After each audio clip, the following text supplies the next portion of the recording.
안녕하세요. 9월 고2 전국연합학력평가 경제 강의를 맡은 소송욱입니다.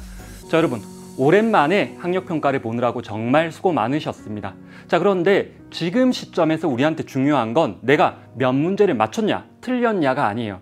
내가 문제를 많이 맞췄다면 그 맞춤 문제의 개념을 정확하게 더 복습을 해서 앞으로 어떻게 응용이 되든지 간에 우리가 틀리지 않도록 확실하게 하는 게 중요하고요. 그리고 내가 틀린 문제가 있다면 완벽하게 복습해서 다음번에는 절대 틀리지 않도록 하는 게 중요하겠죠.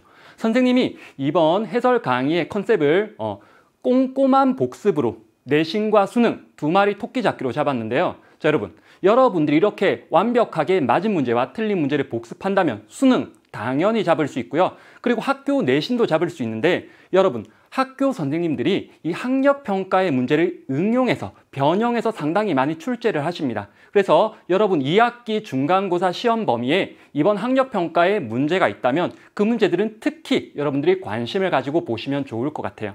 자, 우리 이번 학력평가 전체적으로 난이도는 아주 적절했습니다. 여러분들이 공부한 바를 측정할 수 있게끔 쉬운 문제와 좀 어려운 문제들이 골고루 나왔어요. 자, 그리고 전체적으로 개념에 충실한 문제들이 많이 나왔는데요. 보시면은 경제순환, 경제체제, 무상재와 경제재와 같이 우리가 충분히 예측할 수 있었던 중요 개념들이 다수 출제가 되었습니다. 그런데 우리 개념 문제라는 건 어찌 보면 쉬울 수도 있지만 내가 그 개념에 대해서 정확히 알지 못한다면 오히려 손도 못 댄 일이 벌어질 수도 있어요. 그래서 여러분들이 기본 개념에 충실해야 된다라는 걸 알 수 있었고요. 그리고 개념을 변형한 문제들이 몇 문제가 출제가 되었는데 먼저 기회비용을 구하는 문제에서 단순하게 기회비용만 구하는 게 아니라 암묵적 비용을 우리가 추론내는 좀 상당히 고난이도의 문제가 있었습니다. 그리고 외부 효과, 항상 우리한테 어려운 게 바로 외부 효과인데 이 외부 효과를 그래프를 통해서 추론할 수 있는 상당히 난이도가 있는 문제였어요. 그리고 11번 문제 상당히 선생님이 보기에는 최고 난이도에 근접했던 문제라고 생각하는데 왜 그렇냐면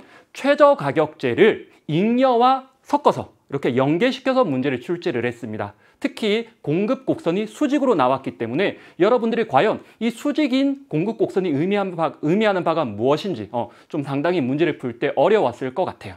자, 그리고 그래프 문제가 다수 출제가 되었는데 무려 9문제가 출제가 되었습니다. 여러분들이 우리 이런 고정관념이 있잖아요. 경제는 수학이야. 역시 그래프가 많이 나오네. 아, 난 안 맞아. 라고 생각하는데 여러분들 이 그래프 문제들 대부분이 수학적 지식을 묻는 문제가 아니라 우리가 그 그래프를 제대로 읽어낼 줄만 알면은 다 해결 가능한 문제였어요. 그래서 이따가 선생님이랑 같이 해설 강의를 보면서 어떻게 그래프를 읽어야 되는지 여러분들이 좀 관심 있게 보시면 좋을 것 같습니다. 그리고 마지막으로 시사적인 주제를 다룬 문제들이 출제가 되었는데요. 먼저 10번 문제에서 시장 균형의 변동에 아프리카 돼지열병, 우리 최근에 문제가 됐던 그러한 전염병인데 이 돼지열병이 수요와 공급에 어떤 영향을 주는지, 그리고 17번과 18번 둘 다 경제 안정화 정책이었습니다. 지금 우리 코로나 때문에 경제 상황이 아주 어려워요. 이러한 경기 침체기에 어떻게 정부가 중앙은행이 경제 안정화 정책을 펼쳐야 하는지에 대한 문제였습니다.